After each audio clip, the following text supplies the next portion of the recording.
Okay. Wait, how many minutes? The speech. 20 maximum. Okay. I know that milk helps build strong bones, so drink up. Mister, drink your milk, kids. I don't want milk. Milk's for babies. Yeah, babies. Oh, yeah? Well, I happen to know that milk helps build strong bones, so drink up. Well, Mr. Miller told me he never drinks milk. Look at him. Yeah. Drink it.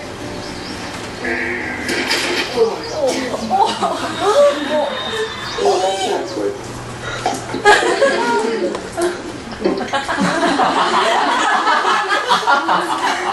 Okay, referring to this commercial, I believe most of you have similar experience. Remember that when you were just a kid, your parents and even kindergarten teacher asked you to drink milk because they told you milk can help you grow stronger and strengthen your bones and even good for your health, right? Right. Yeah. And now I even think some of you are still drinking milk right now. What's that about?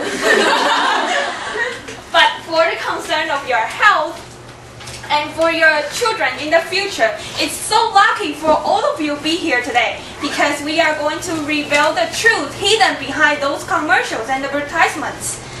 Ladies and gentlemen, my name is Flora. Hi, my name is Wendy. Hey Flora, do you want to drink milk? Of course I like to drink milk. I must drink a cup of milk every morning. Oh, why do you like milk so much?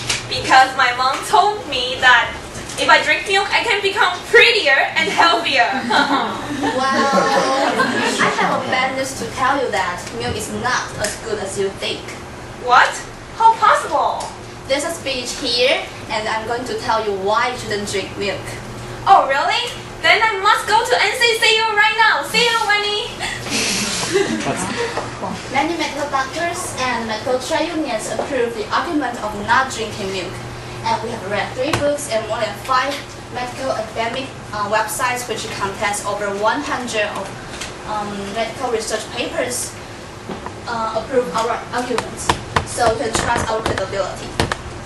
In the following speech, we are going to tell you the significance of not drinking milk. And if milk really harmful to us, why we never know that, we are going to tell you. And at the end, we provide those solutions for those in barriers. Next, let's see the significance. For significance 1, milk increases the possibility of cancer. You can see that animal protein plus aflatoxin lead to cancer. What is aflatoxin? Aflatoxin is a kind of toxic element that contains in fungi, soybean, and peanuts. According to an experiment conducted by Dr. Campbell, you can see that group, they consuming less aflatoxin, but they have a higher possibility to get cancer. Why? Because they're consuming more animal proteins. While animal proteins contains 100% in milk, we can draw a conclusion that the more milk you drink, the higher possibility for you to get cancer. And next, milk increases the possibility of heart-related disease.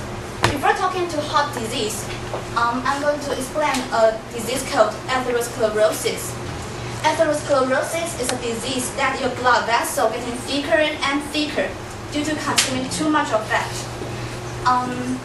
If that's so serious that your whole blood vessel being blocked, it's called blood clot. If the blood clots happen in your brain, that's called stroke. If it happens in your heart, it's called heart disease. So we can know that consuming too much of fat leads to heart disease and stroke. According to data from Department of Health in Xinzhenyuan, that 1 quart of whole milk contains 35 grams of fat in the milk. So you can know that if you drink a couple of milk per day from now, it's really easy for you to consume too much of fat in the long run. And now I'm going to tell you the second reason that you shouldn't drink milk. First of all, we know that our bone contains calcium. So in order to maintain our bone in a healthy status, we need to consume high amount of calcium in our daily diet. To to prevent the disease called osteoporosis. What is osteoporosis? This is a condition when our bones become weak and are easily broken when in our old ages. So milk becomes one of the sources to provide the calcium in our daily life. However, we are going to raise the question for you guys here. Is milk really a good nutrition for us?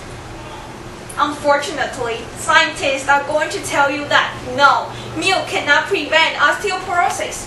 Let's see this diagram. This is the experiment conducted by several scientists in 2005. On the axon, you see that is the milk consumption per person per year in different countries.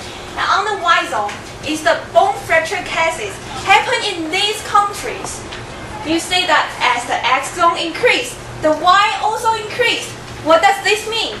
There is no direct and strong relationship between the milk consumption and the possibility of getting bone fractures.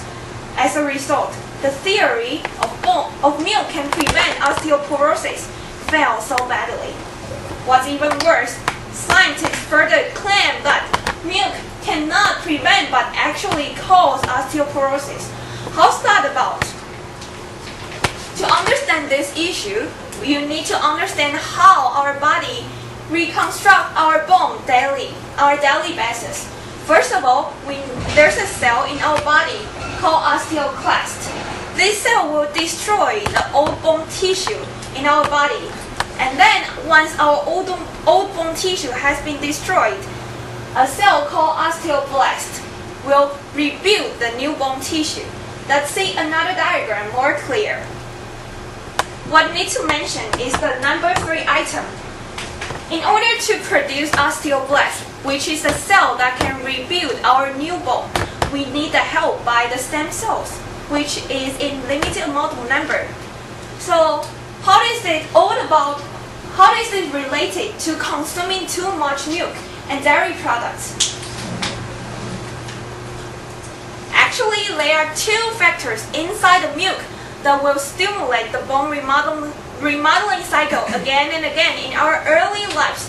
First of all, is the IGF-1, and the second is the calcium. These 2 factors will cause the cell in our body to destroy all old bone tissues dramatically. And once our old bone tissue has been destroyed, remember I told you that our stem cells have work to do, right? Because the